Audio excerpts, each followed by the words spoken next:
अचानक तालाब से धुआं उठने लगा। धुआं धीरे धीरे एक भयानक स्त्री की शक्ल लेने लगा। तभी वहां रंग बिरंगी किरणों के साथ एक सुंदर घोड़ा प्रकट हो रक्षक गया। सैनिकों, इस माली को बंदी बना दो और उस घोड़े को पकड़कर महल में ले आओ। शिवपुर गांव के एक कोने में धर्मपाल माली का एक छोटा सा घर था। उस दिन सुबह सवेरे धर्मपाल माली अपने औजार लेकर काम पर निकल रहा था। कब तक ऐसा चलेगा धर्मो? हर रोज सुबह कुछ आस लेकर जाते हो और शाम को निराश होकर लौटते हो। क्या तुम्हें नहीं दिखता कि पूरे गांव में सबसे बुरी हालत हमारी है? क्या करूं कुसुम, तू ही बता। मेरी किस्मत ही फूटी हुई है, तो मैं क्या कर सकता हूं। जब भी हालात सुधरने लगते हैं, कुछ ना कुछ ऐसा हो जाता है कि फिर से सब कुछ बिगड़ जाता है। अब देख, पहली बार जैसे तैसे कुछ जमा किया तू बीमार पड़ गई, सब खर्च हो गया। फिर मुकेश के पैर में वो गहरी चोट, पूरा इलाज करवाने में फिर से सब कुछ खत्म हो गया। तभी 8 साल का मुकेश दौड़ता हुआ आया और उसकी मासूम आंखों में भूख थी, पर मन में कुछ कहने की हिम्मत भी। पिताजी, मेरे मन में कई दिनों से अच्छा खाना खाने की इच्छा हो रही है। हमारे घर में दूसरों की तरह पकवान क्यों नहीं बनते? कुसुम की आंखें नम हो गईं। तू चिंता मत कर बेटा, हमारे दिन भी जरूर बदलेंगे। एक वक्त आएगा जब हम लोग दूसरों से भी अच्छे पकवान बनाएंगे, फिर तेरा जो दिल करेगा वही खाएंगे। लेकिन पिताजी, एक बात बोलूं, जब पड़ोस की ताई अम्मा के घर से पकवानों की खुशबू आती है ना, तो मैं तो खींचा चला जाता हूँ। एक दिन चला भी गया था, लेकिन उन्होंने मुझे देखते ही खाना छुपा लिया और कहा, यहाँ मत आ, भाग जा यहाँ से। तो मैं वापस आ गया। कुसुम की आंखों से आंसू बहने लगे। उसका दिल जैसे किसी ने मसल कर रख दिया हो। धर्मपाल कुछ नहीं बोला, चुपचाप अपने औजार उठाए और माटी की दुकान की ओर चल पड़ा। धर्मपाल की माटी की दुकान गांव के चौराहे पर थी। उस दिन जैसे ही उसने दुकान खोली, उसे लगा कि उसके बाजुओं में अब पहले जैसी ताकत नहीं रही। उसके हाथों की ताकतें भी जैसे थक चुकी थीं। हे भगवान, और कितनी परीक्षाएं लोगे। आज एक भी ग्राहक नहीं आया, और ऊपर से घर की हालत, मुकेश की मासूम बातें सब कुछ तोड़कर रख देती हैं। तभी गांव का सरपंच दुकान पर आ पहुंचा। उसके चेहरे पर एक औपचारिक मुस्कान थी। हाँ धर्मपाल, क्या हुआ? आज तुम्हारे हाथों में पहले जैसा जोर नहीं दिख रहा। क्या बात है? मन कुछ बोझिल लग रहा है। हाँ सरपंच जी, अब आप तो सब जानते हैं, फिर भी पूछते हैं। मेरा परिवार बहुत बड़ी आर्थिक तंगी में है। मेहनत तो बहुत करता हूं, लेकिन हाथों में किस्मत नहीं है। सरपंच चुप रहा, लेकिन तभी बगल से धनवा आ गया। वो गांव का वो आदमी जिसे दूसरों के दुख में भी मजा आता था। सरपंच जी, मैं तो कहता हूँ कि इस धर्मपाल को गांव से निकाल देना चाहिए। उसकी मनहूस छाया धीरे धीरे पूरे गांव में फैल रही है। कहते हैं कुछ लोग ऐसे होते हैं जिन पर काल की छाया होती है और जो पूरे गांव को बर्बाद कर सकते हैं। सरपंच पहले चौंका, फिर हंसने लगा। धनवा भी हंसने लगा। क्यों? अरे धनवा, तू भी ना। चल छोड़ इसे, चल यहाँ से। दोनों धर्मपाल की हालत पर हंसे और चले गए। धर्मपाल वहीं बैठा रहा, आंखें आसमान की ओर उठाकर। हे भगवान, क्या मैंने अपनी तकदीर खुद लिखी थी? क्या मैंने किसी का बुरा किया है? कभी चोरी, कभी बेईमानी। मैंने कुछ बुरा नहीं किया, फिर मेरे ऊपर यह दुख क्यों आया है? क्यों? मेरे सपनों के दिए बुझ गए, मेरी उम्मीदों के चिराग बुझ गए। धुंध में खो गया हूं, कहीं से रास्ता नजर नहीं आता। यह तन्हाई कब खत्म होगी? उसकी हथेली से सारे फूल नीचे गिर गया। उसका हौसला उस दिन भट्टी से पहले ही बुझ गया था। मैं आज भी खाली हाथ जाऊंगा। कुसुम उम्मीद लगाए बैठी होगी। मेरा तो घर जाने का भी मन नहीं कर रहा। मैं क्या करूं? मेरा बेटा भूखा होगा। शाम को धर्मपाल थका हारा अपने घर पहुंचा। उसका चेहरा उदास था। जैसे ही उसने घर में कदम रखा, कुसुम ने उसे देख लिया। अरे क्या हुआ धर्मो? आज तुम्हारा चेहरा इतना उदास क्यों है? अरे कुछ तो कहो। धर्मपाल की आंखें भर आईं। उसने धीरे से कुसुम की ओर देखा। अब तो सारे गांव वाले भी मेरी बुरी किस्मत का मजाक उड़ाने लगे हैं कुसुम।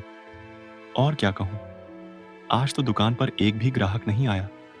हाँ, और ऊपर से सरपंच और धनवा, वो दोनों मेरी किस्मत पर हंसते हुए चले गए। मैं तुम्हारे लिए खाने के लिए भी कुछ नहीं ला सका। कुसुम चुप हो गई। उसकी आंखें भर आईं।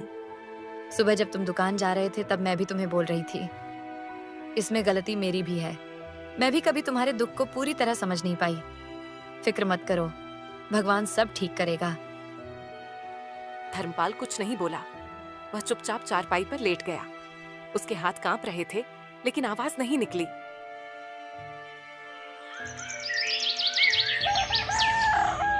अगले दिन सुबह होते ही कुसुम ने धर्मू से कहा, धर्मू, खाने के लिए कोई चीज उधार ही ले आओ।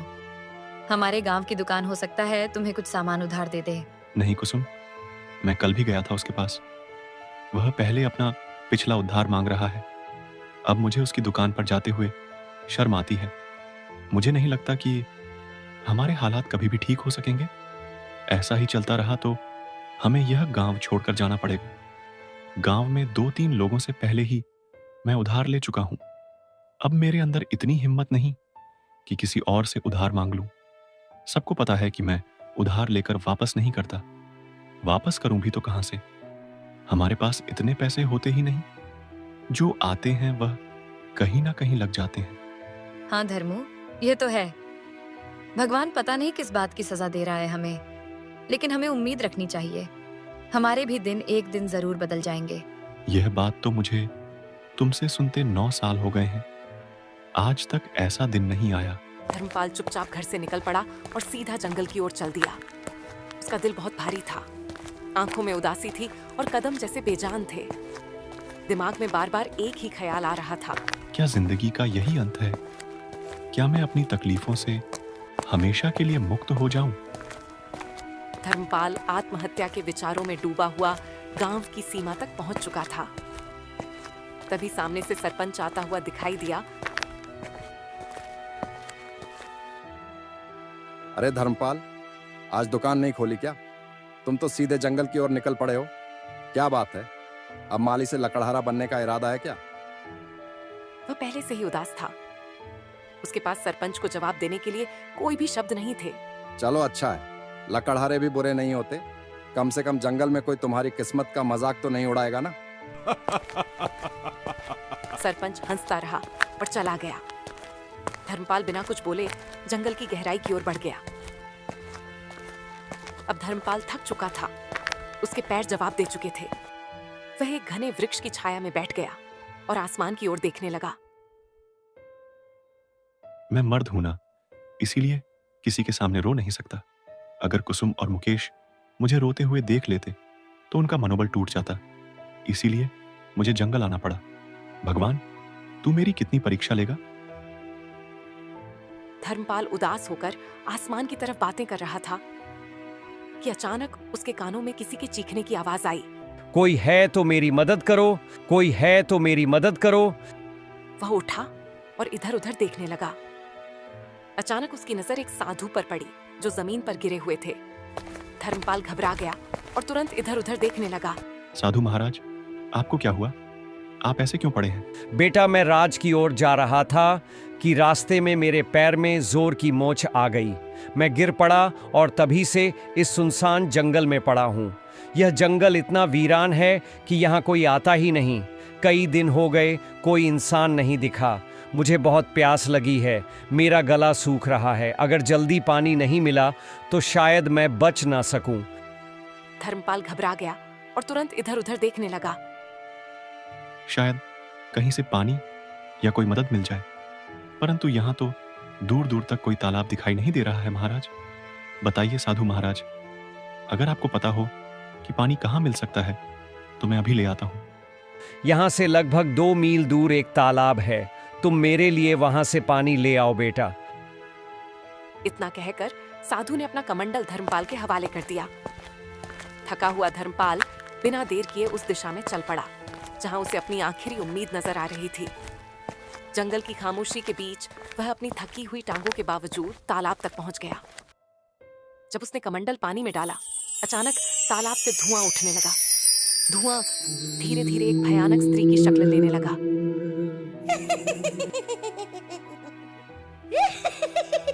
तेरी हिम्मत कैसे हुई उस तालाब का पानी लेने की? क्या तुझे नहीं पता कि उस तालाब से कोई जल नहीं ले सकता? देखो, मुझे सच में नहीं पता था कि यह तालाब तुम्हारा है। मुझे माफ करो, मैंने ऐसा कोई अपमान नहीं किया। अगर तुझे यह जल चाहिए तो मेरी एक पहेली का उत्तर देना होगा। अगर उत्तर गलत दिया तो इसी तालाब में डुबाकर मैं तुझे मार दूंगी। लेकिन हाँ, एक और रास्ता है जिससे तू बच सकता है। तू बिना जल लिए यहाँ से चला जा, ना पहेली ना मौत। धर्मपाल गहरी सोच में डूब गया। एक ओर साधु की प्यास और दूसरी ओर मृत्यु का भय। मैं यहाँ से जल लिए बिना बिल्कुल नहीं जाऊंगा।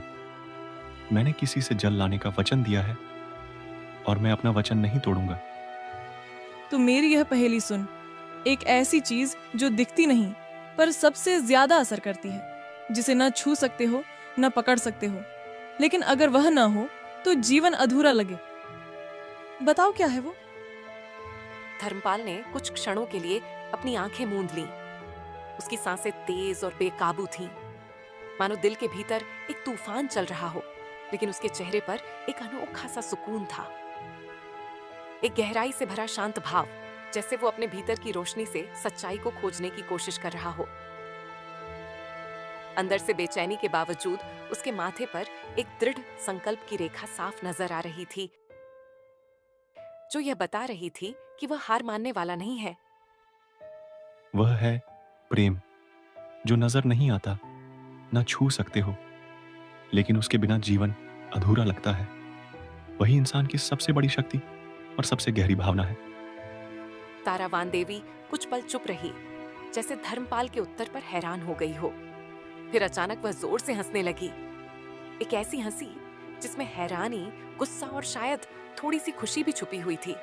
तू पहला मनुष्य है जिसने मेरी पहेली का सही उत्तर दिया है। जा, जितना जल चाहिए ले जा। आज तुझसे मिलकर मुझे प्रसन्नता हुई। धर्मपाल ने अपने कमंडल को ठंडे और साफ जल से भर लिया। उसकी आंखों में एक चमक थी, सफलता और संतोष। फिर वह तेजी से लौट पड़ा। कदमों में जल्दी थी, लेकिन दिल में शांति। धर्मपाल सीधे उसी स्थान पर पहुंचा जहां साधु महाराज निर्जीव से पड़े थे, जैसे उनके जीवन की आखिरी उम्मीद सिर्फ धर्मपाल की वापसी से जुड़ी हो। लीजिए महाराज, मैं जल ले आया हूं। साधु ने जल पीते ही धर्मपाल को गहराई से देखा। उनकी आंखों में हैरानी और आश्चर्य साफ झलक रहा था। बेटा, क्या सच में तुमने इसी तालाब से जल लिया है? हाँ महाराज, आपने कहा था और मैंने निभाया। मुझे लगा था कि तुम जल नहीं ला पाओगे, क्योंकि मैं जानता था कि उस तालाब में तारावान देवी का वास है। जब भी कोई मनुष्य जंगल में आता है, मैं हमेशा उसकी ऐसी ही परीक्षा लेता हूँ। अक्सर मैंने देखा है कि वह मनुष्य तारावान देवी के डर से भाग जाता है, लेकिन तुम पहले मनुष्य हो जिसने उसकी पहेली को हल किया और मेरे लिए जल लेकर आए हो। इतना कहकर साधु ने अपनी आंखें बंद की और कुछ मंत्र पढ़ने लगे। तभी वहां रंग बिरंगी किरणों के साथ एक सुंदर घोड़ा प्रकट हो गया। तूने मेरी मदद की है, इसीलिए मैं तुझे यह भेंट देना चाहता हूँ।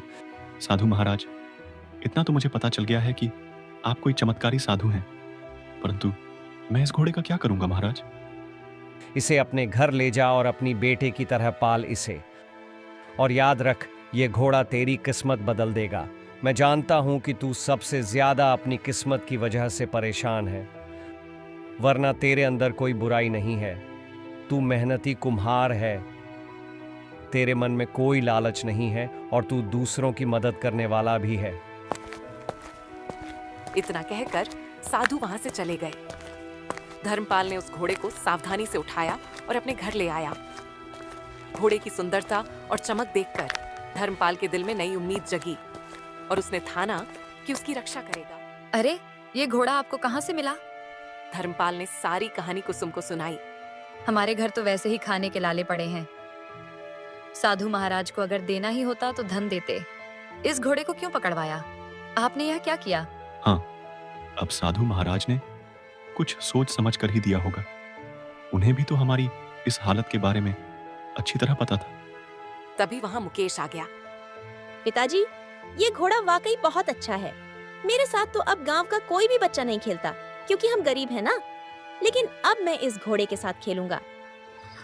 इतना कहकर मुकेश घोड़े को लेकर घर से बाहर चला गया और खेलने लगा। घोड़ा इतना सुंदर था कि जिस किसी की भी नजर उस पर पड़ती, उसका मन मोह जाता।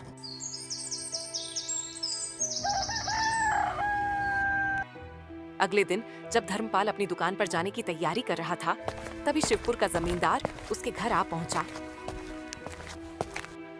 आप तो जमींदार हैं, मेरे घर पर क्या करने आए हैं? इससे पहले तो आप कभी नहीं आए।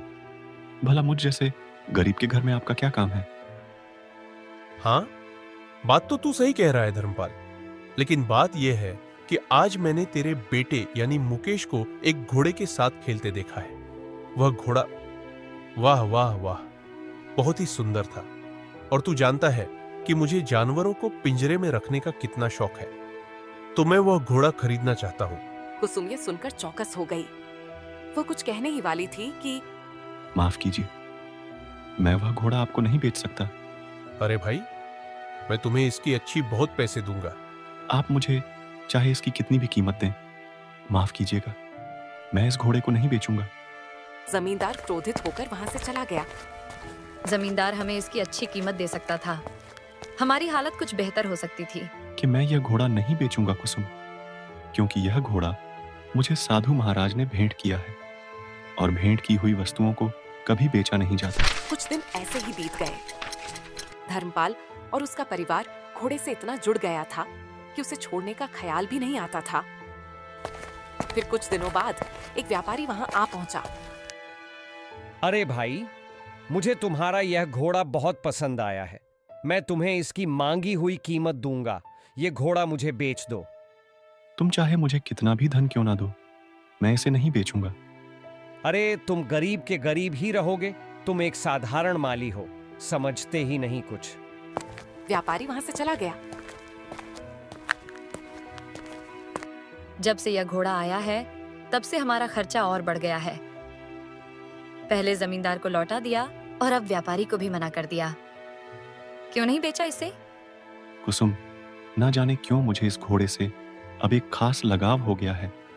और वैसे भी साधु महाराज ने कहा था कि इसे अपनी बेटी की तरह पालना। अब यह मेरी बेटी जैसा है, और भला कोई अपनी बेटी या को मांगी हुई कीमत पर बेचता है क्या? खुद सोचो ना कुसुम। यह सुनकर कुसुम चुप हो गई और नम आंखों से मुस्कुराने लगी। धीरे धीरे वह घोड़ा उनके परिवार का हिस्सा बन गया। वहीं चंद्रगढ़ के राजमहल में उदासी छाई हुई थी। महाराज अजय सिंह अपनी 15 वर्षीय पुत्री राजकुमारी सौम्या को देख रहे थे, जो बेहोशी की स्थिति में थी। उनके बगल में तांत्रिक देवदत्त थे। तांत्रिक देवदत्त, क्या मेरी पुत्री ठीक हो पाएगी? मैंने राज्य के बड़े बड़े वैद्यों को दिखाया, लेकिन कोई फायदा नहीं हुआ। महाराज, आपकी पुत्री को एक विचित्र बीमारी है। इसका इलाज संभव है, लेकिन वह अत्यंत दुर्लभ है। तो फिर जल्दी से बताइए ना बाबा, इलाज क्या है? ध्यान से सुनिए। एक मायावी घोड़े का आंसू और एक गरीब मनुष्य का आंसू, जब यह दोनों एक साथ मिलेंगे तो वे एक दिव्य पानी में बदल जाएंगे। उस पानी को राजकुमारी को पिलाना होगा, तभी वे स्वस्थ हो पाएंगी। तो फिर बताइए, वह मायावी घोड़ा कहाँ मिलेगा? मैं उसे किसी भी कीमत पर ढूंढ लाऊंगा। और गरीब की बात तो कीजिए ही मत।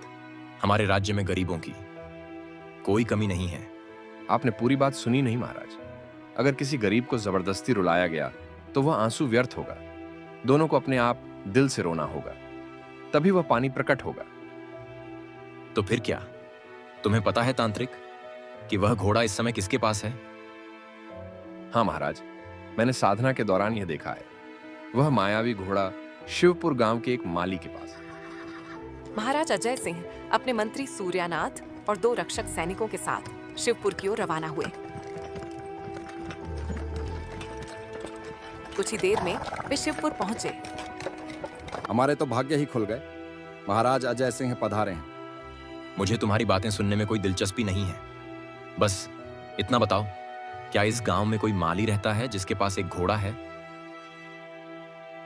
हाँ महाराज, धर्मपाल माली है। पूरे गांव को पता है कि उसके पास एक घोड़ा है, और वह घोड़ा किसी को देता भी नहीं है, क्योंकि वह अत्यंत सुंदर है। सरपंच महाराज अजय सिंह को लेकर धर्मपाल के घर की ओर चल पड़ा। मंत्री, 2 रक्षक सैनिक और स्वयं महाराज को देखकर धर्मपाल चौंक गया। क्यों?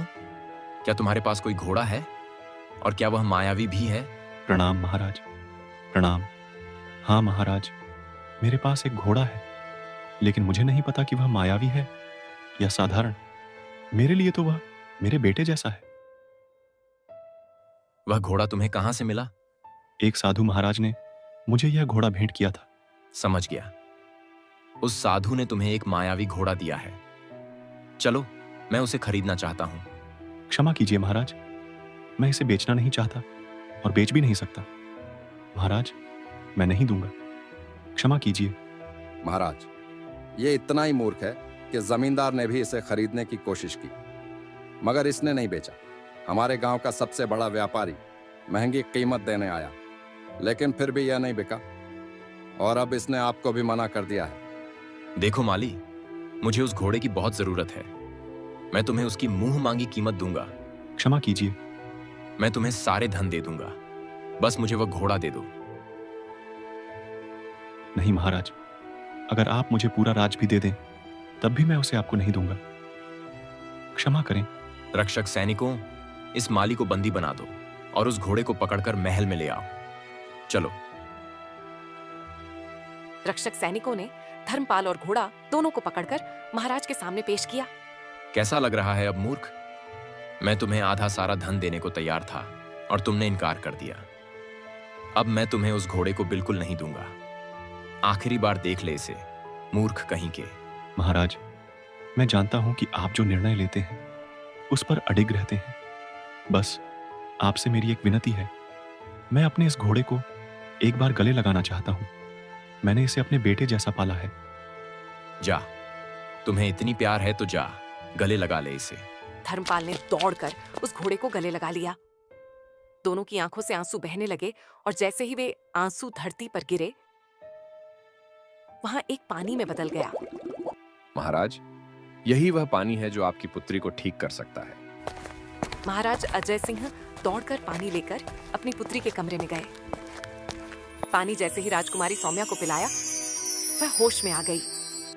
महाराज अजय सिंह खुशी से राज दरबार वापस आ गए। मुझे माफ कर दो धर्मपाल, मैंने अपनी पुत्री के प्यार में अंधा होकर तुम्हारे साथ अन्याय किया। तुम्हारे आंसू सच्चे थे। अब मैं समझ गया कि तुम कितना सत्य बोल रहे थे। तभी वहां साधु महाराज प्रकट हो गए। राजन, यह गरीब माली किस्मत का मारा है। उस घोड़े को मैंने ही उसे भेंट किया था और मैंने कहा था कि यह उसकी किस्मत बदलेगा। मैं जानता था कि आपकी पुत्री का इलाज उसी मायावी घोड़े से होगा, लेकिन वह तभी संभव था जब घोड़ा पालने वाले की आंखों से सच्चे आंसू निकले, और सच्चे आंसू केवल सच्चे इंसान के निकलते हैं। साधु ने धर्मपाल को देखकर कहा, धर्मपाल, तुम्हारा काम पूरा हुआ और जैसा कि मैंने कहा था, यह घोड़ा तुम्हारी किस्मत बदलेगा। अब समय आ गया है। धर्मपाल, हम तुम्हें बहुत सा सोना देते हैं। तुम्हारी वजह से हमारी पुत्री ठीक हो गई है। हम तुम्हारा यह एहसान कभी नहीं भूलेंगे। महाराज, आपकी मेहरबानी है, लेकिन कृपया करके मुझे यह ना दें। नहीं नहीं नहीं धर्मपाल, यह भेंट है और भेंट को कभी ठुकराते नहीं। आज से तुम मेरे राजमहल में मेरे सलाहकार बनकर रहोगे और मेरे पूरे राज्य की देखरेख का काम तुम्हारे कंधों पर होगा। तुम सच्चे इंसान हो। और हां, जिस गांव में तुम रहते हो, आज से तुम उस गांव के जमींदार हो। वह पूरा गांव अब तुम्हारा होगा। धर्मपाल पूरी दौलत लेकर अपने घर वापसी की राह पर निकला, जो उसकी मेहनत, ईमानदारी और सच्चाई का अनमोल इनाम था। इस तरह एक सामान्य माली अपनी मेहनत और प्यार की वजह से अपनी किस्मत बदलने में कामयाब हो गया। उसका जीवन अब पहले से कहीं ज्यादा खुशहाल और सफल था और वह अपने गांव के लिए एक मिसाल बन गया।